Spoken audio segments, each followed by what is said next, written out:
السلام علیکم ورحمۃ اللہ وبرکاتہ۔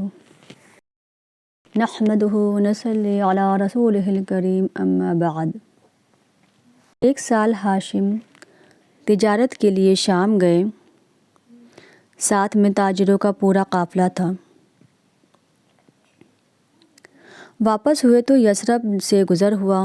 قافلے میں کچھ تاجر یثرب کے بھی تھے، جن کو وہاں کی ایک عورت نے اپنا مال تجارت دے کر بھیجا تھا۔ قافلہ یثرب پہنچا تو وہ عورت اپنے تاجروں کے پاس آئی اور سفر کی روداد پوچھنے لگی۔ کیا بیچا، کیا خریدا؟ باتوں سے ایسا لگتا تھا جیسے کوئی بہت ہی ہوشیار، تجربے کار اور باتدبیر خاتون ہو۔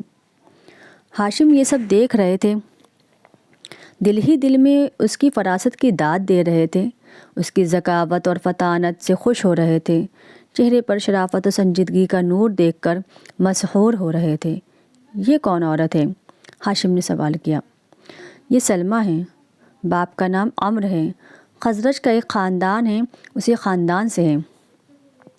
تاجروں نے اس کا پورا تعارف کرا دیا۔ ہاشم کہتے ہیں، کیا یہ شادی شدہ ہے؟ نہیں، البتہ یہ اپنے یہاں کی بہت معزز خاتون ہے، چاہتی ہے کوئی ایسا شوہر ہو جو اس کی آزادی سلب نہ کرے، اپنی آزادی کو مجروح کرنا اس کو گوارا نہیں۔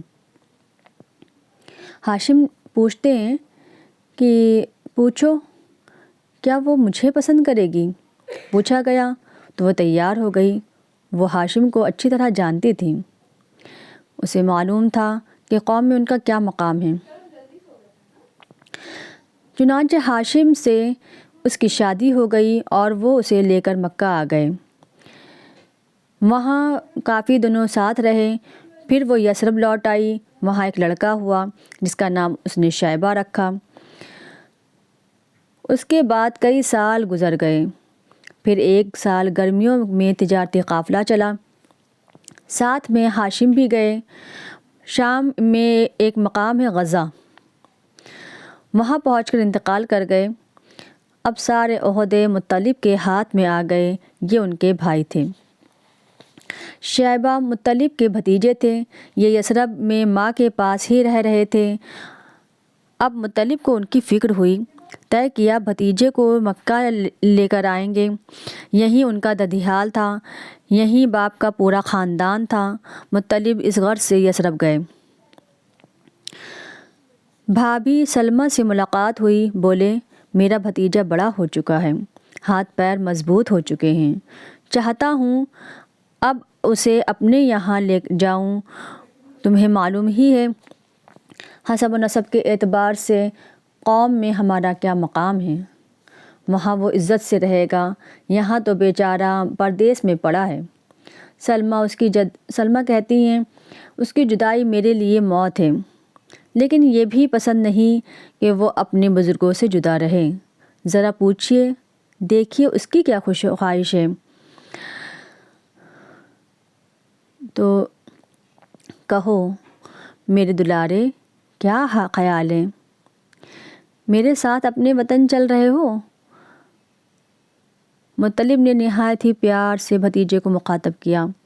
یہ تو امی بتائیں گی، جب تک امی جان کی اجازت نہ ہو میں کہیں نہیں جانے کا۔ سعادت مند بھتیجے نے نہایت معصومیت سے جواب دیا۔ سلمیٰ نے مطلب کا اصرار دیکھا تو تیار ہو گئیں، کلیجے پر پتھر رکھ کر اجازت دے دی۔ مطلب 3 دن وہاں مہمان رہے، چوتھے دن شیبہ کو ساتھ لے کر مکے روانہ ہوئے۔ اس وقت شیبہ کی عمر 8 برس تھی۔ دونوں ایک ہی اونٹ پر سوار تھے، مطلب آگے اور شیبہ پیچھے۔ مکے میں داخل ہوئے تو لوگوں کو گمان ہوا کہ یہ مطلب کا غلام ہے، کہیں باہر سے لے کر آ رہے ہیں۔ دیکھتے ہی شور مچایا، مطلب غلام لائے۔ کیا تم نے عبد المطلب یعنی مطلب کا غلام دیکھا؟ دیکھو یہ ہے عبد المطلب، مطلب کا غلام۔ مطلب نے اس طرح کی آوازیں سنی تو سخت برہم ہوئے۔ اہل قریش، تم بھی عجیب لوگ ہو، یہ تو میرا بھتیجا ہے، بڑے بھائی کا ہاشم کا بیٹا یثرب میں تھا، وہاں سے لے کر آ رہا ہوں۔ لیکن یہ نیا نام جو بے ساختہ زبانوں پر آ گیا، اصل نام پر غالب آ گیا۔ ماں نے ان کا نام شیبہ رکھا تھا اور وہ اسی نام سے پکارے جاتے تھے، لیکن اب اصل نام کسی کو بھی یاد نہ رہا اور اسی وقت سے وہ عبد المطلب ہو گئے۔